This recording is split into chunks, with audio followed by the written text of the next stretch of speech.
show us mercy on our leader, Prophet Muhammad. Today's khutbah is centered on materials, wealth. Allah has mentioned in the Quran, in a number of verses, informing us that man, wealth, materials, anything valuable is fitna, it's a trial. It's a trial. For those who are rich, of course, the meaning of richness in Islam differs from what we see to be richness. Those who are rich and extremely rich, they should know it's a trial. And for them, they must be grateful to Allah subhanahu wa ta'ala by discharging the responsibility and the right of that wealth in what Allah has given them. And for those who are poor, it's a trial. They should be patient and persevere, not to go out of hand in consuming haram, because Allah is going to reward them for their patience. Now, back to the issue of wealth. Rasulullah has emphasized much. He says, it is not the much of what you acquire of materials that make you to be wealthy and rich as far as Islam is concerned. Richness is contentment. When you are contented with what Allah has blessed you with, and contentment make you, even if you are rich, long as you are contented, you make sure that the sources of your income are genuine and sound and acceptable. There is no corruption.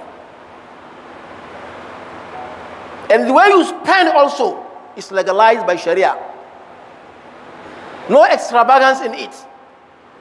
These are the ones that are honored here, and they are going to be re-honored on the day of Qiyamah. Islam has never condemned having wealth. It has never condemned having children. But it tells you must moderate it. You can't just be like any other person. People are doing it. People are doing it, and you too are doing it. You are going to meet Allah subhanahu wa ta'ala. The coincidence of this khutbah is today Mr. President is presenting the budget before the two houses, the red chamber and the green chamber. And for those of you who must have seen him live, mentioning figures, trillions, mentioning capital projects, mentioning the way they have done for the past 7.5 years.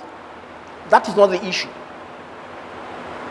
And for the two chambers also to rectify and to accept and to moderate and to give a clean copy of what is going to be the budget is not the problem too. The problem is corruption. People who doesn't have good mind toward this nation, among us and especially the leaders. This is the problem. Problem of stealing the wealth of a common Nigerian. Not only in thousands, but in millions and billions, and at times in trillions. These are the problems we are facing. This is the real challenge, not the presentation and acceptance. That is not a problem. And that's why a Muslim is warned by the verses of the Quran that you should not in any way, for any reason, consume the right of others, even if it is a kobo. The penalty is going to be high on the day of Qiyamah. That's why Allah continuously saying, Al-malu wal-bani, zinatul hayati dunya, wal-baqiyatu salihatu khayrun inda rabbika thawaban, wa khayrun amala.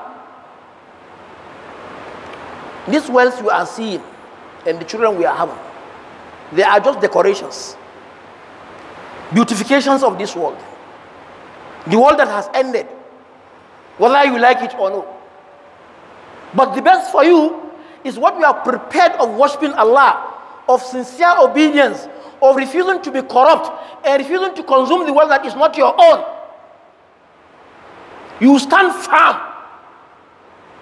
This is my ministry. I am the minister, I am in charge. No single kobo should go out for any corruption. I am the PAMSEC. I am the accountant. I am the so and so. This is what can save this nation. Much of languages of figures cannot save us. And that's why we are in trouble.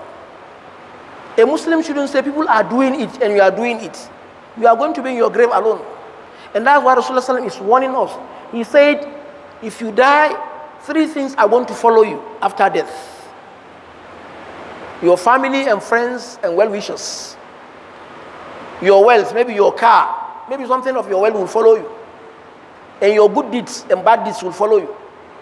After putting you in that small grave that you cannot move an inch to anywhere, then those who came will go back. The wealth also will go back. What will remain is what you are presented of deeds. How many are conscious of this hour that can be now or tomorrow or any time? Definitely it's coming. It's inevitable. Now, this should be the message that should be for those who are handling the trust. Allah said, don't consume your wealth with unjustified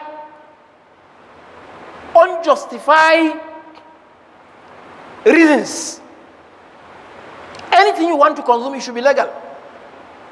And after consuming it, don't go to the judges and influence them with corruption. And that's what is happening today in the country. Cases will be there for a good 10 years, it doesn't end. Those who have the right must have died of their rights.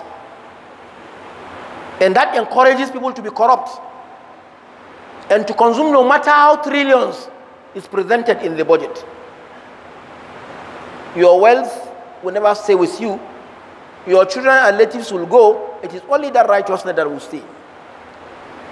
They mark you any flesh in your body that is from haram. That flesh is entitled to be in the Jahannam. Nothing can erase and deal with that flesh except in the Jahannam. Be careful of taking a kobo that is not your own. Don't collaborate, don't assist, don't support. In fact, raise alarm. When you see it, nothing will happen. You are not going to die twice. Corruption is the order of the day. Those who are ideal are limited in percentage. That's why the nation is not progressing. It's not progressing. A Muslim shouldn't be a party to this. Contentment is what makes you to be rich, and not the assets and the vehicles and the houses and the accounts you have. It doesn't make you contented. Those who are consuming haram, their hearts is overbeaten because they know what they have consumed is not legal. Why don't you give your heart peace? Allahumma izz al-Islam wal Muslimin wa dammir a'da'ana a'da'aka a'da'ad-din. Allahumma alayka bil kafara wal fasaka wal fajara alladhina yukiduna al-Islam kaida. Rabbana ighfir lana dhunubana wa kaffir anna sayyi'atina wa tawaffana ma'al abrar. Inna Allaha wa malaikatahu yusalluna 'alan nabi ya ayyuhalladhina amanu sallu 'alayhi wa sallimu taslima. Allahumma salli ala Muhammadin wa ala ali Muhammad kama sallaita ala Ibrahim wa ala ali Ibrahim innaka Hamidum Majid. Allahumma barik ala Muhammadin wa ala ali Muhammad kama barakta ala Ibrahim wa ala ali Ibrahim fil alamin innaka Hamidum Majid.